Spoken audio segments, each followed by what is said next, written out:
إن الحمد لله وكفى وسلام على عباده الذين اصطفى وعلى آله وأصحابه الذين هم نجوم الهدى وقادة التقى أما بعد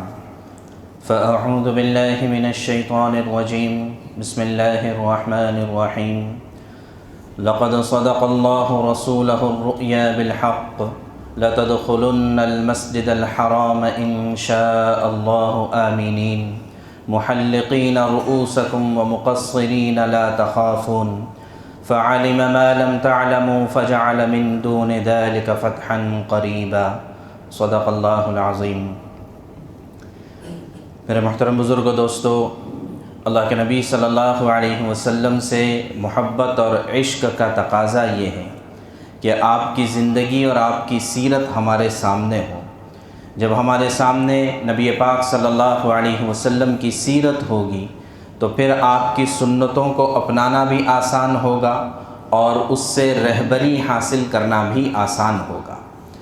اس پر ہمیں اللہ کا شکر ادا کرنا چاہیے کہ یہ ربیع الاول کا مہینہ چل رہا ہے، اور ربیع الاول کے مہینے میں عام طور سے ہم نے دیکھا سنا کہ مختلف مواقع پر، مختلف اداروں میں، مختلف جگہوں پر اللہ کے نبی صلی اللہ علیہ وسلم کی سیرت کے تذکرے ہوتے ہیں، اور ہونا بھی چاہیے، اچھی بات ہے، اس سے کوئی ممانعت نہیں ہے۔ لیکن ہمیں اللہ تبارک و تعالیٰ کا شکر ادا کرنا چاہیے کہ ہمارے یہاں پر صرف ربیع الاول میں سیرت کا تذکرہ نہیں ہو رہا ہے، بلکہ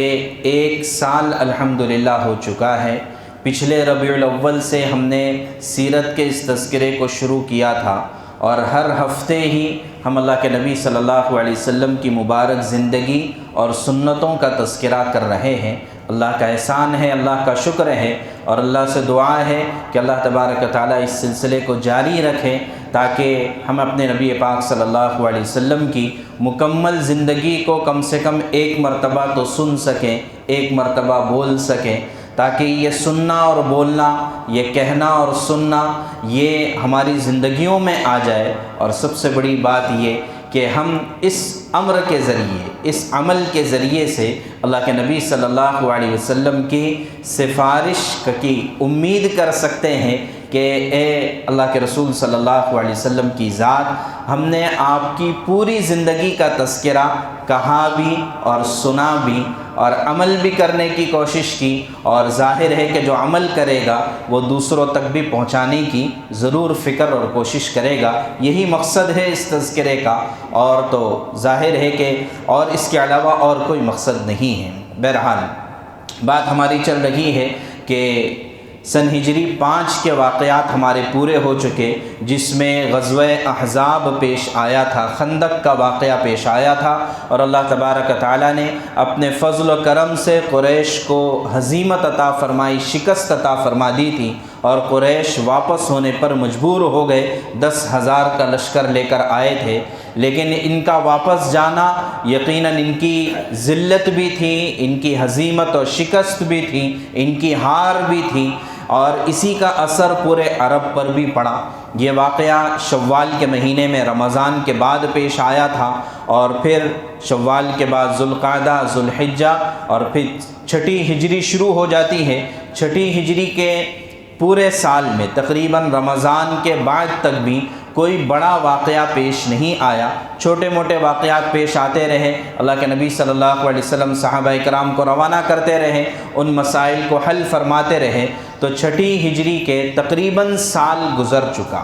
رمضان بھی گزر چکا۔ اب اللہ کے نبی صلی اللہ علیہ وسلم کو خواب میں دکھایا جاتا ہے، خواب میں دکھایا جا رہا ہے کہ خود اللہ کے رسول صلی اللہ علیہ وسلم اور صحابہ کرام مکہ مکرمہ میں داخل ہوتے ہیں، اور بیت اللہ کا طواف کرتے ہیں، یعنی عمرہ ادا کرتے ہیں، اور پھر اس کے بعد اپنے بالوں کو صاف کرتے ہیں۔ تو یہ آپ کو خواب میں دکھایا گیا۔ آپ اندازہ کریں کہ خود اللہ کے نبی صلی اللہ علیہ وسلم اور صحابہ یہ وہ لوگ تھے، خاص طور سے مہاجرین صحابہ، یہ وہ لوگ تھے جو مکہ کے رہنے والے تھے، روزانہ بیت اللہ کی زیارت کرتے تھے، جب چاہے تب طواف کر سکتے تھے، جب چاہے تب مسجد حرام میں جا کر نمازیں پڑھتے تھے۔ جو لوگ وہاں جا چکے ہیں اس کی لذت کو وہ خود محسوس کر سکتے ہیں کہ ایک مرتبہ جب بیت اللہ پر نظر پڑتی ہے تو وہ جو اس کا جلوہ آنکھوں میں سما جاتا ہے، پھر آدمی زندگی بھر جب بھی اس نظارے کا تصور کرتا ہے دوبارہ ایمان میں تازگی پیدا ہوتی ہے،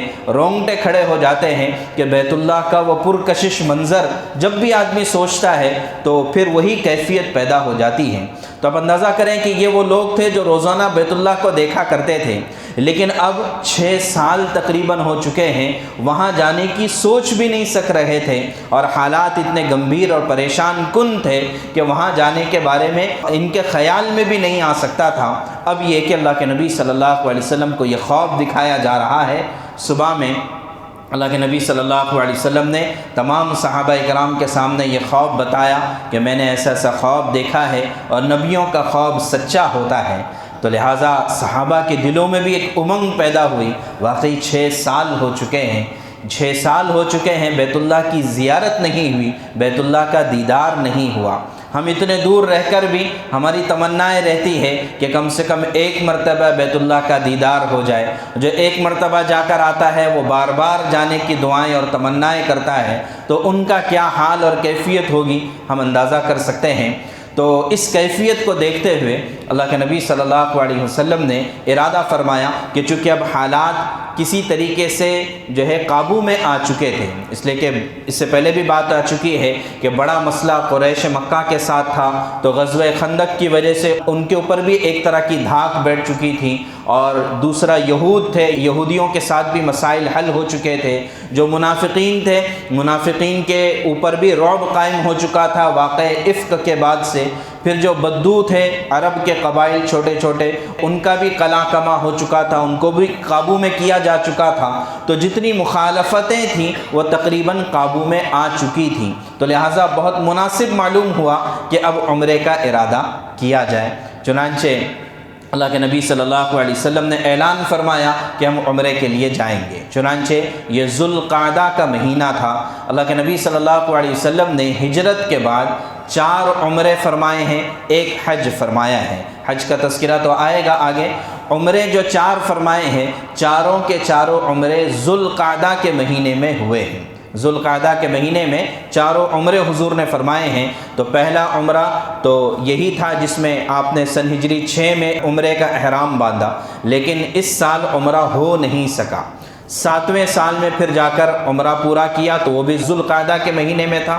پھر اس کے بعد حضور پاک صلی اللہ علیہ وسلم نے فتح مکہ کے بعد حنین سے واپس ہوتے ہوئے عمرہ فرمایا جعرانہ سے، تو وہ بھی ذوالقعدہ کا مہینہ تھا۔ اور چوتھا عمرہ آپ نے حجۃ الوداع کے موقع پر فرمایا، تو حج تو ہوتا ہی ہے ذوالحجہ ذوالقعدہ میں، تو وہ بھی ذوالقعدہ میں ہوا۔ تو خلاصہ یہ کہ 4 عمرے حضور نے کیے اور چاروں ایک ہی مہینے میں ہوئے تھے۔ تو بہرحال عمرے کے ارادے سے اللہ کے نبی صلی اللہ علیہ وسلم نے، صحابہ کرام نے رخت سفر باندھا، اور حضور نے پہلے ہی اعلان کر دیا کہ ہم کسی لڑائی جھگڑے کے لیے نہیں جا رہے ہیں، ہم صرف عمرہ کرنے کے ارادے سے جا رہے ہیں، لہٰذا کوئی ہتھیار ساتھ میں نہ لیا جائے، صرف اتنا ہتھیار لیا جائے جتنے کی ایک مسافر کو ضرورت ہوتی ہے۔ چنانچہ اس کا اعلان ہوا۔ تقریباً 1400 یا بعض روایتوں کے مطابق 1500 صحابہ اللہ کے نبی صلی اللہ علیہ وسلم کے ساتھ میں تھے، اور یہ پورا سفر جانا آنا ملا کر تقریباً 35 دن کا یہ سفر رہا۔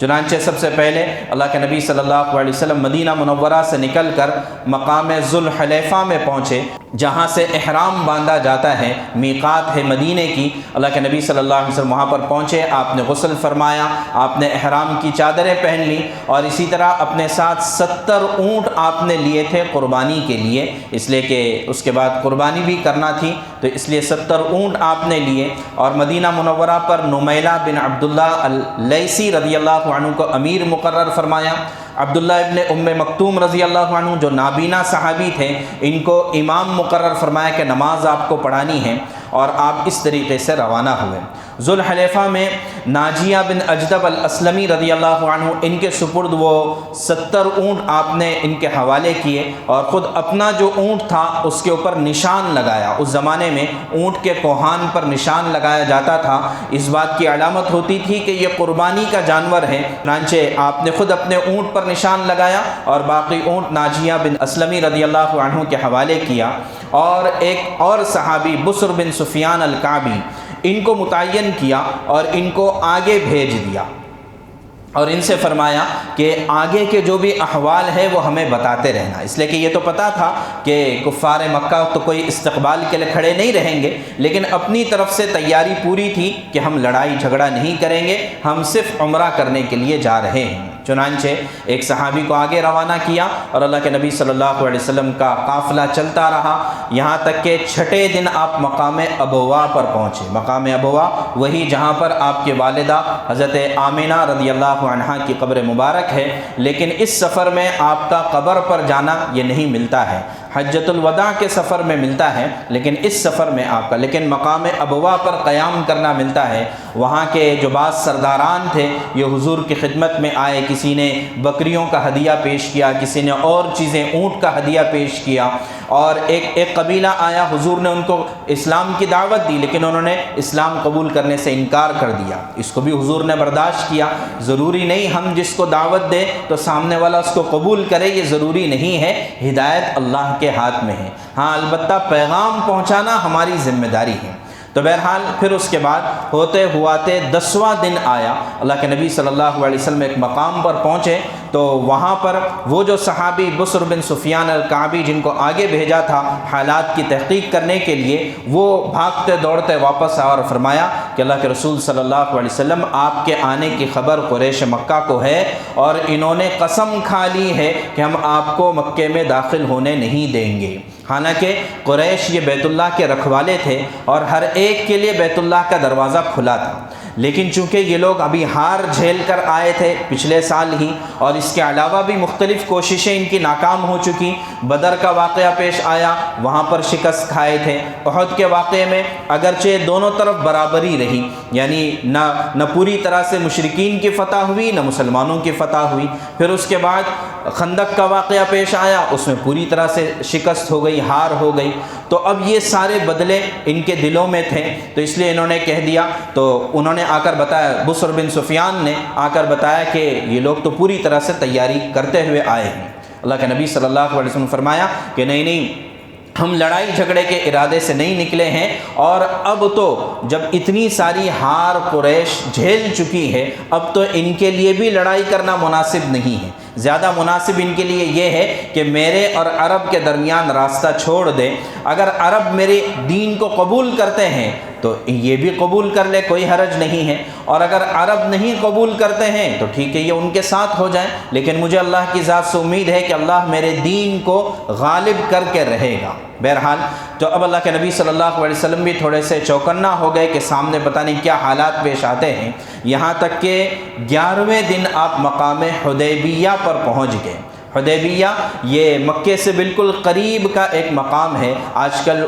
اسی کے اطراف کے علاقے کو شمیسیہ کہا جاتا ہے، اور جو لوگ عمرے کے لیے حج کے لیے جا چکے ہیں، جو اس وقت میں جو مکہ میں داخل ہونے سے پہلے چیک پوسٹ آتا ہے جہاں پر سارا ویریفیکیشن ہوتا ہے، وہی شمیسیہ ہے، وہی حدیبیہ ہے، وہ کنواں آج بھی موجود ہے۔ تو بہرحال تو 11ویں دن اللہ کے نبی صلی اللہ علیہ وسلم مقام حدیبیہ پر پہنچے۔ اچھا، اس سے پہلے ایک اور واقعہ پیش آیا کہ حضرت خالد بن ولید رضی اللہ تعالیٰ عنہ جو اس وقت تک مسلمان نہیں ہوئے تھے، 200 سواروں کے ساتھ مقابلے کے لیے پہلے ہی قراع الغنیم کے مقام پر پہنچ چکے تھے۔ اللہ کے نبی صلی اللہ علیہ وسلم ظہر کی نماز کا وقت تھا، ظہر کی نماز جیسے آپ نے پڑھی آپ کو پتہ چلا کہ ٹیلے کے پیچھے خالد بن ولید لڑائی کے ارادے سے آئے ہوئے ہیں، تو اور خالد بن ولید نے بھی دیکھ لیا کہ مسلمان ظہر کی نماز پڑھتے ہیں، تو انہوں نے دیکھا رکوع کرتے ہیں، سجدہ کرتے ہیں، تو انہوں نے اپنی عقل چلائی کہ ٹھیک ہے مسلمان تو 5 وقت نماز پڑھتے ہیں، تو اب عصر کی نماز جب پڑھیں گے تو اس نماز کے موقع پر میں ان پر حملہ کر دوں گا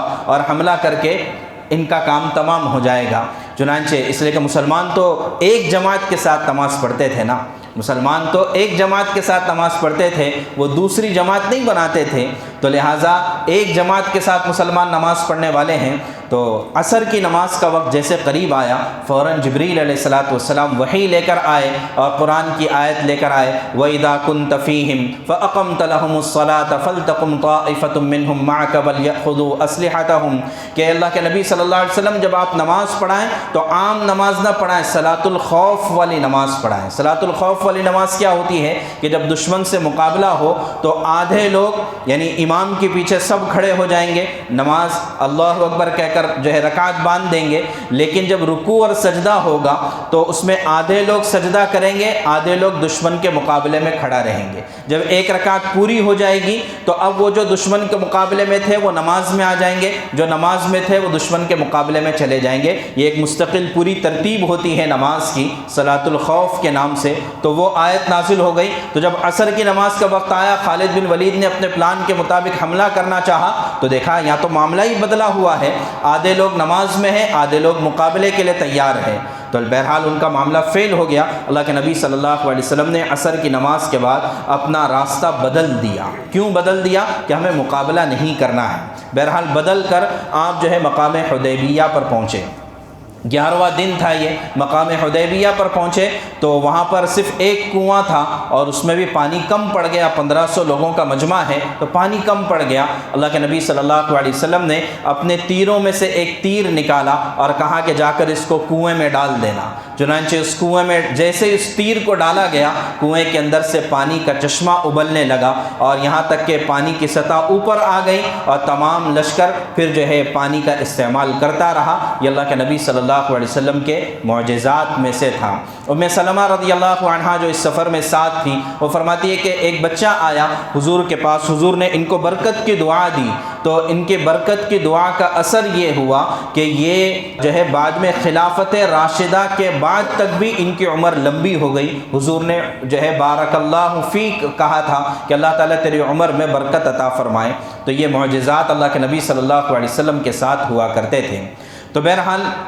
12واں دن آیا، حضور نے وہیں پر قیام کیا، لیکن بالکل مکہ بھی قریب ہے تو پتہ تھا کہ آگے کچھ نہ کچھ مسائل پیش آئیں گے، آپ نے وہیں پر قیام فرمایا۔ 13واں دن ہوا تو مکہ والوں نے ایک شخص کو بھیجا، اس کا نام تھا بدیل بن ورقہ الخزاعی، اور یہ آیا حضور کی خدمت میں اور کہا کہ تم کیوں آئے ہو اور کس مقصد سے آئے ہیں؟ حضور نے بتایا ہم تو صرف بیت اللہ کا طواف کرنے کے ارادے سے آئے ہیں، ہمارا لڑائی جھگڑے کا کوئی ارادہ نہیں۔ چنانچہ اس نے جا کر قریش کو پیغام سنایا، لیکن قریش یہ پوری طرح سے انتقام کے جذبے کے ساتھ تھے، یعنی ان کے جو اشراف اور سردار تھے ان کے اندر بھی انتقام کا ولولہ تھا اور ہونا بھی چاہیے تھا، اس لیے کہ جن لوگوں کے ساتھ اتنی لڑائیاں ہوئی ہیں آج وہ لوگ سامنے کھڑے ہیں اور ایک اعتبار سے جو ہے ان کے محتاج ہے، اس لیے کہ ان کی اجازت کے بغیر مکہ میں نہیں داخل ہو سکتے۔ تو لہٰذا جو ان کے سرداران تھے وہ بھی انتقام کے جذبے کے ساتھ تھے، جو ان کے نوجوان تھے یہ بھی انتقام کے جذبے کے ساتھ تھے۔ تو بہرحال تو بدیل بن ورقہ نے جا کر ساری چیزیں بتائیں،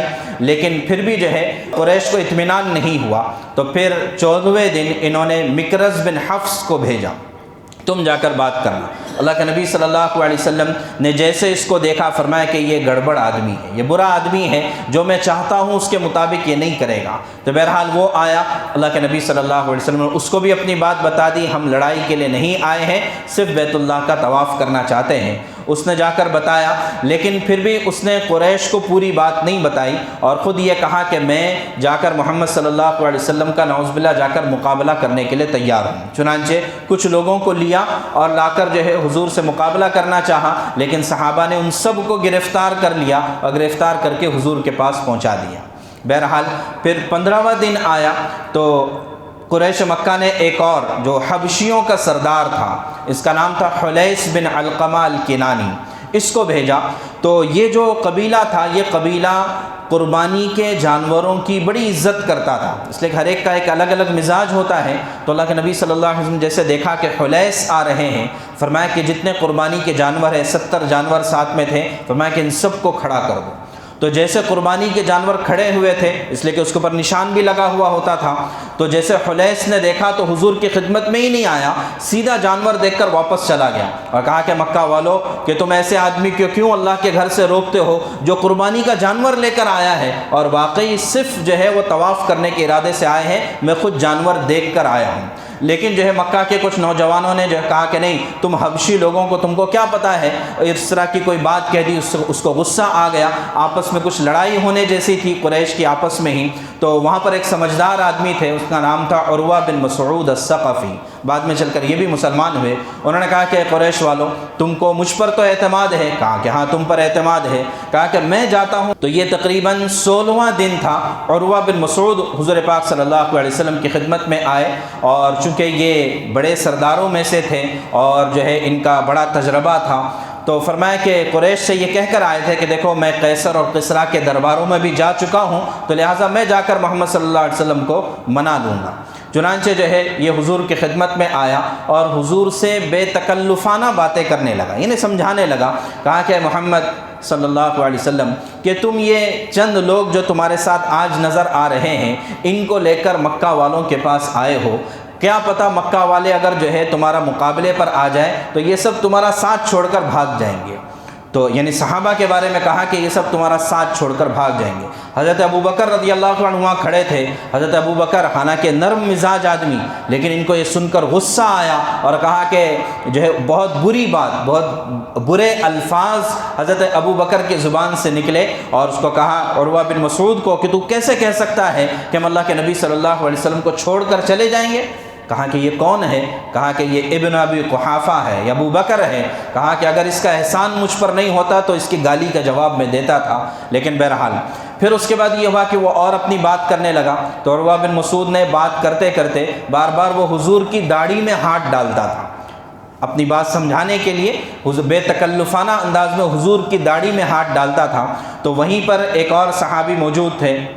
انہوں نے جو ہے تلوار کا دستہ ہوتا ہے جس سے تلوار پکڑی جاتی ہے، وہ اس کے ہاتھ پر مارا کہ اللہ کے رسول کی داڑھی میں ہاتھ ڈال رہا ہے، یعنی اس طرح کی بے ادبی بظاہر کر رہا ہے، تو یہ ہم کیسے برداشت کریں گے؟ کہا کہ یہ کون ہے؟ کہا کہ تیرا ہی بھتیجا ہے جو ایمان لا چکا ہے۔ تو بہرحال اس نے کہا کہ ہاں تو نے تو مجھے بڑی جو ہے عار دلائی ہے، شرم دلائی ہے۔ بہرحال لیکن جو ہے یہ عروہ بن مسعود چونکہ تجربہ کار آدمی تھے، تو یہ جو ہے ہر چیز کو دیکھتے رہے، اور پھر حضور نے ان کو بھی اپنی بات سمجھائی کہ بھائی ہم تو صرف طواف کرنے کے لیے آئے ہیں، عمرہ کرنے کے لیے آئے ہیں، دوسرا کچھ نہیں۔ تو اب جو ہے عروہ بن مسعود جب واپس گئے ہیں تو انہوں نے جا کر مکہ والوں کو سمجھایا کہ دیکھو میں قیصر کے دربار میں بھی گیا ہوں، کسریٰ کے دربار میں بھی گیا ہوں، نجاشی کے دربار میں بھی گیا ہوں اور ان کے درباریوں کو دیکھا ہے، لیکن جتنا میں نے محمد صلی اللہ علیہ وسلم کے صحابہ کو ان کے عزت اور احترام کرتے ہوئے دیکھا، ایسا میں نے کسی درباری کو ان کے بادشاہ کے ساتھ کرتے ہوئے نہیں دیکھا۔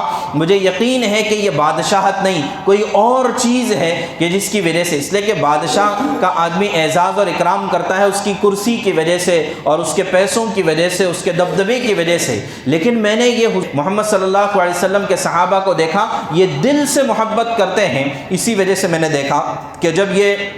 وضو کرتے ہیں تو جو ہے ان کا جو وضو کا پانی ہوتا ہے یہ کوئی نیچے گرنے نہیں دیتا، بلکہ جھپٹ کر ہر ایک برکت کے طور پر اس پانی کو لیتا ہے، اپنے چہرے پر اپنے جسم پر ملتا ہے۔ جب محمد صلی اللہ علیہ وسلم کوئی بات کہتے ہیں تو سب پر ایک سناٹا طاری ہو جاتا ہے اور سب ان کی بات کے آگے لبیک کہنے کے لیے تیار ہوتے ہیں، اور جب یہ بات کرتے ہیں تو کوئی ان کی طرف نظریں اٹھا کر نہیں دیکھ سکتا، رعب کی وجہ سے، ادب کی وجہ سے۔ کہا کہ یہ بادشاہت نہیں ہو سکتی ہے، یہ کوئی اور چیز ہے۔ تو بہرحال قریش نے تھوڑی بات تو ان کی بات سمجھی، لیکن پھر بھی اپنے ضد پر اڑے رہے کہ ہم ان کو داخل ہونے نہیں دیں گے۔ 17ویں دن اللہ کے نبی صلی اللہ علیہ وسلم نے اپنی طرف سے ایک سفیر بھیجا، ان کا نام تھا خراش بن امیہ الخزاعی۔ ان کو بھیجا، کہا کہ جا کر قریش والوں کو پھر بھی سمجھانے کی کوشش کرو۔ جیسے یہ پہنچے تو ان کا گزر ہوا قریش کے نوجوانوں کے پاس سے، چنانچہ انہوں نے جو ہے ان کو پکڑا اور ان کے اونٹ سے ان کو نیچے اتارا، اور اکرمہ بن ابی جہل، ابو جہل کے بیٹے، بعد میں چل کر یہ بھی مسلمان ہوئے، لیکن جو ہے انہوں نے ان کے اونٹ کو ہی مار ڈالا، اور یہ بڑی مشکل سے اپنی جان بچا کر واپس حضور کے پاس آئے۔ تو حضور نے دیکھا کہ بڑا معاملہ گڑبڑ ہوتا چلا جا رہا ہے، تو پھر اللہ کے رسول صلی اللہ علیہ وسلم نے 18ویں دن حضرت عمر رضی اللہ عنہ کو بلایا کہ عمر تم جاؤ، تم جا کر سرداران قریش سے بات کرو، نوجوانوں سے نہیں، سرداروں سے بات کرو، ابو سفیان، صفوان بن امیہ وغیرہ، ان سے بات کرو۔ تو حضرت عمر نے فرمایا کہ اللہ کے رسول، میں آپ کے حکم کے آگے تو اپنی جان و تن نثار کرنے کے لیے تیار ہوں، لیکن معاملہ ایسے ہے کہ اس وقت حکمت کا تقاضا یہ ہے کہ میں اگر مکہ میں جاتا ہوں تو آپ جانتے ہیں کہ میرے مزاج میں بھی ایک طرح کی سختی ہے، اور مکہ میں میرا ایسا کوئی رشتہ دار نہیں ہے جو میری حفاظت کر سکے، تو میرے بجائے آپ اگر عثمان کو بھیجتے ہیں تو زیادہ اچھا ہے۔ اللہ کے نبی صلی اللہ علیہ وسلم کو رائے پسند آئی، حضرت عثمان بن عفان رضی اللہ عنہ کو بلایا اور کہا کہ تم